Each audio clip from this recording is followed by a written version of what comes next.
Hey trackies, welcome back to another video here on TXT Track Time. Please remember to like the video and also subscribe to the channel. It's been a minute. Hey, I hope everyone is doing good. TGIF. Yes, I'm excited. It's the weekend. Track and field action will be on, and I'm excited.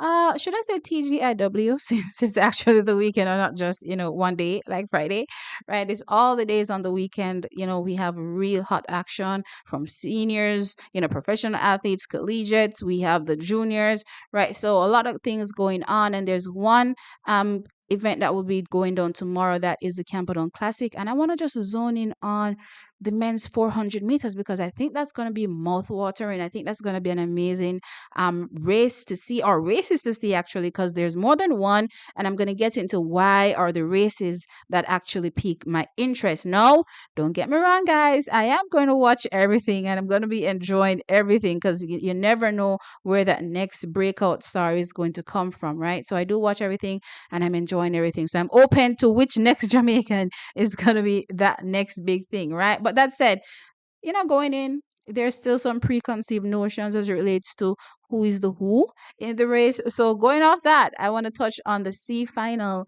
for the men's 400 meters. And this one is a little bit different from the others because this is where we will see two of our sprinters of the shorter variety, Oblique Seville, and also we have Bryan Levell line up here, the 100 and 200 specialists, you would say, in this race. Now, incidentally, both of them have personal best of 7.61. That is Bryan Levell. Did I say 7? Sorry, 47.61 seconds. Is this a hurdles race or something? A 60-meter hurdles race? Anyway, 47.61 seconds. That's Bryan Levell's personal best.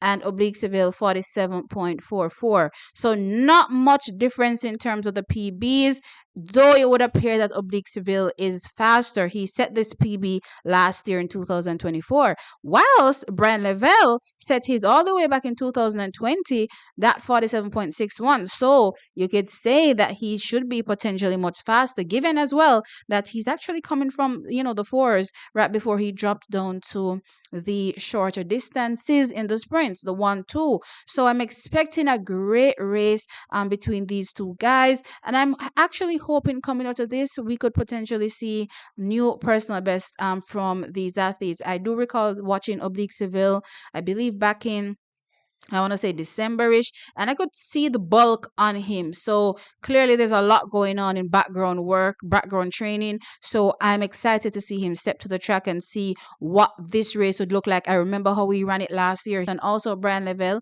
I expect to be there with him. Now, who will take this race? Not sure, but I think it will lead well into what we could potentially see for them in their shorter distances coming up. We're talking about potentially, will we see Oblique Seville finally take up the 2, right? That's also the question there. Last year, he ran it 20.17 seconds, didn't do the double, but Bryan Levell, did the double, got below 10 seconds last year and also 20 seconds. So I'm also looking forward to seeing what this will mean for them when they head into their proper season running, their pet events 100 and 200. So I'm excited for that, and I'm definitely looking forward to seeing what these performances will be like. But these are not the only 400-meter races that I'm keeping my eye on. I have 2 more that I'm keeping my eye on. No, there's the final D, or D final. I don't know why they write it like this, final D, but anyway, we have Zandrian Barnes that's coming up in that one, Javon Powell. We also have Asini Wilson. So these are where you will see real specialists in the 400 meters, like some of the best guys that we have running the 400 meters. Zandrian Barnes and Javon Powell are sub 45 athletes, so they are creme de la creme in Jamaica. Right now, Zandrian Barnes has a personal best of 44.90, and of course, Javon Powell has a personal best of 44.54. Now, clearly this is really, really early, so I'm not expecting them to run anywhere close to this PB, but it will be great to see how they start their season off, and again how this will lead into the rest of the year. Typically you'd expect something around a 46-second clock in, maybe a high 45, right? I'm not expecting, anything, crazy, or I'm not expecting a sub 45 in any of these races, to be fair. But yeah, Javon Powell is in his first year as being a professional athlete, so it's going to be interesting to see how he starts his season this year versus when he was a collegiate athlete. But I know he would be running indoors and really doing, fantastic things for Florida. So let's see what the difference will be. Know that he is a professional athlete training out of racers, so it's going to be interesting to see that particular transition. I do think this race is between Javon Powell and Zandrian Barnes, but as I said, Asini Wilson is there, plus the other guys in the lineup. You never know who will come out and do and surprise, right? So this is one of the races that I think you guys should take a look at.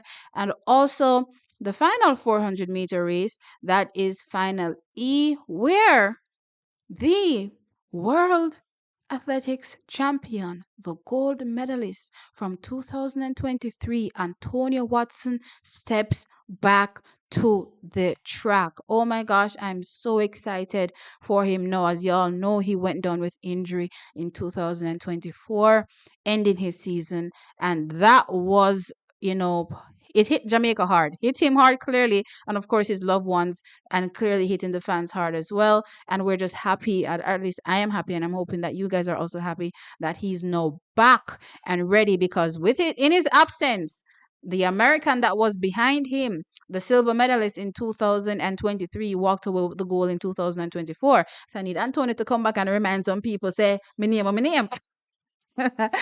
That being said, that's for later down in the season. This is just the opening race of the season, so I'm excited to see what this race will be. And with him, he has the likes of Malik James King. Wow, has he come on in the 400-meter hurdles? What will he do here in the 400, right?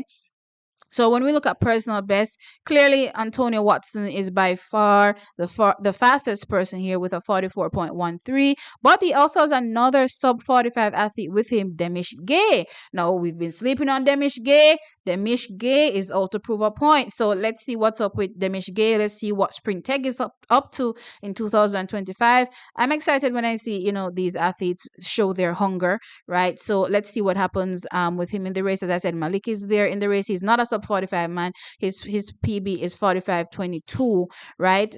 So that's pretty much the athletes that are in this race that you can potentially say may figure in top 3. But we also have the likes of a Delana Kennedy, Jeremy Burnbridge, that's also in this race. So just watch, you never know which one of these athletes are going to break out, right? Delana Kennedy is now running for Optimum, right? And of course Jeremy Burnbridge has been with Racers Track Club as well. So yeah, I think this is going to be a really, really exciting 400s. As I said, I'm not expecting anything crazy. This is just the first outing, not expecting them to run anywhere close to their PBs, or at least some of the guys need to come down with their with these times. So let's say I'm not expecting Antonio to run a PB and Demish to run a PB, but I'm expecting the other guys that have like 50-second PBs to potentially, run faster than that 50 seconds, right? So that's probably what I'm looking at there when it comes to them.